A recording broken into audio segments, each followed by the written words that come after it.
Pump ঘুরে তেল না পেয়ে যখন গাড়ি রেখে লোকাল গাড়িতে করে আমি সংসদে এসেছি। গণভোটের পক্ষে বর্তমান মাননীয় প্রধানমন্ত্রী ভোট চেয়েছেন, মানুষকে নানাভাবে এই গণভোটের পক্ষে উৎসাহিত করেছেন। এখন ঘোষণা করা হচ্ছে এই গণভোট অবৈধ। ফেসিবাদের বৈশিষ্ট্য ছিল তারা যা বলতো তারা তা করতো না।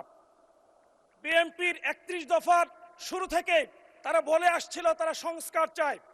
বিএনপির যে নির্বাচনী ইশতেহার রয়েছে, ইশতেহারের পরতে পরতে তারা সংস্কারের কথা বলেছে। যেই জুলাই সনদের ভিত্তিতে এখন তারা কথা বলে, এই জুনাসিলিউদ যে ঐক্যমত কমিশনের মধ্য দিয়ে তৈরি হয়েছে, সে ঐক্যমত কমিশন তৈরি হয়েছিল 5টি সংস্কার কমিশনের মধ্য দিয়ে। সব জায়গায় সংস্কারের কথা বলে আজকে তারা বলছে তারা সংস্কার চায় না। বিএনপি আজকে যে গণভোটকে অস্বীকার করে, গণভোটের রায়কে অস্বীকার করছে, পদে পদে গণভোটের পক্ষে তারা কথা বলেছে। গণভোট ঘোষণা হওয়ার পর, গণভোটের তারিখ ঘোষণা হওয়ার পর সরকার পক্ষ তৎকালীন সরকারকে নানাভাবে অভিনন্দন জানিয়েছিল। গণভোটের পক্ষে বর্তমান মাননীয় প্রধানমন্ত্রী ভোট চেয়েছেন, মানুষকে নানাভাবে এই গণভোটের পক্ষে উৎসাহিত করেছেন। এখন ঘোষণা করা হচ্ছে এই গণভোট অবৈধ। সম্মানিত কাপাসিয়াবাসী সহ আমরা দেশবাসীর পক্ষ থেকে আহ্বান জানাতে চাই, ফেসিবাদী এই আচরণ পরিহার করে দেশের মানুষের পক্ষে গণভোটের রায়কে মেনে নিয়ে অতি দ্রুত জুলাই সংস্কারকে বাস্তবায়নের দিকে এগিয়ে নিয়ে যাওয়া হোক।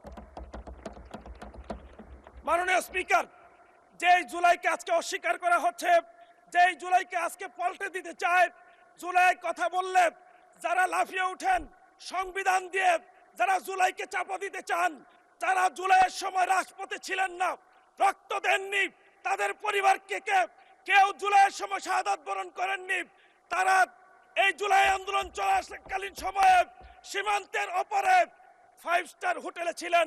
এ কারণে জুলাইয়ের মর্ম তারা বুঝবেন না। আমি বলতে চাই, the will of the people is the supreme authority. The supreme power of a nation belongs to the people. সুতরাং আমার দেশের মানুষ কনফার্ম করেছে, আমার দেশের সিটিজেন্স এটা কনফার্ম করেছে, এই জুলাই আন্দোলনের চেতনা জুলাই সংস্কার বাস্তবায়নের মধ্য দিয়ে করতে হবে।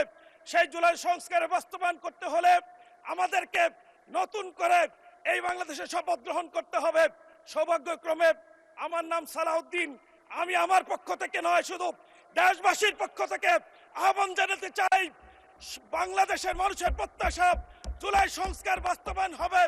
তেল সংকট নিয়ে মাননীয় প্রধানমন্ত্রী সহ মাননীয় মন্ত্রীবর্গ কথা বলবেন দেশের পক্ষে, দেশের মানুষের পক্ষে। আমি তেল সংকটের জন্য আমি ভাড়া একটা গাড়ি ব্যবহার করতাম। এই সংসদে আসার জন্য এসেছিলাম, ভেবেছিলাম ঢাকায় এসে তেল পাবো। আমি আমার একটা তেল না পেয়ে এখানে এসেছি। 8টি পাম্প ঘুরে তেল না পেয়ে যখন গাড়ি রেখে লোকাল গাড়িতে করে আমি সংসদে এসেছি, সেদিন মাননীয় তেল মন্ত্রী একটি তেল সমৃদ্ধ বিবৃতি প্রদান করে বলেছেন বাংলাদেশে নাকি তেলের সংকট নাই। আমি আশ্চর্য হয়েছি। আমি নিজে ঘুরেছি, আমি কি দেখে আসলাম, আর এখানে এসে কি শুনলাম। এখান থেকে বেরিয়ে আমি প্রায় গাজীপুর থেকে নিয়মিত আমি বাসে করে এখানে সংসদে আসি। আমি এখানে রাতের বেলা তেল না পেয়ে আমার গাড়ি রেখে লোকাল গাড়িতে করে 3 ঘন্টায় গাজীপুর গিয়েছি। জায়গায় জায়গায় দেখেছি তেলের জন্য লাইন, তেলের জন্য হাজারি, আর বলা হচ্ছে তেলের নাকি সংকট নাই। সম্মানিত কাপাসিয়াবাসী, একইভাবে তেলের জন্য বারবার দাঁড়িয়ে আছে। আমি জোর দাবি জানাচ্ছি, সরকার এই সংকটকে মেনে নিবে, এই সংকট উত্তরণে দ্রুত ব্যবস্থা গ্রহণ করবে। এই বিষয়টি এরকম অনেকটা কাগজে আছে, গোয়ালে নাই। মাননীয় মন্ত্রীর কাগজে বারবার বলেন কোনো সংকট নাই, কিন্তু সংকটের কারণে দেশ আজ বিপর্যস্ত।